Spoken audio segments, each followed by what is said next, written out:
So nakikita po natin ngayon ay literal talaga na tubig, dagat sa tuktok po ng bundok. Nasa loob po ito ng kuweba at ang nakapagtataka po dito, yung mga corals niya sa ilalim ay corals dagat. At may mga namataan tayo kanina na mga crab at isda yun.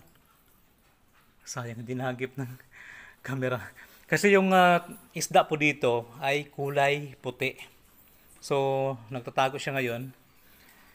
Pero nakaka-amaze dahil kung titingnan natin yung paligid niyan, ayan, nasa loob po ito ng malaking kuweba na nasa tuktok ng bundok. At sa lahat po ng mga kuweba na pinuntahan namin, ito na po yung pinakamaganda, pinaka-the best sa buong mundo siguro.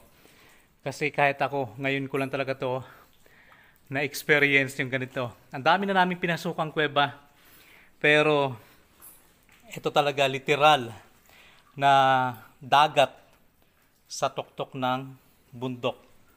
Ano yun? Yan. Kumikinang no? Kumikinang. Bato. Bato. At saka ang linaw nyo. Sundan po ang kabuang video nito sa Mindoro Biners TV YouTube channel.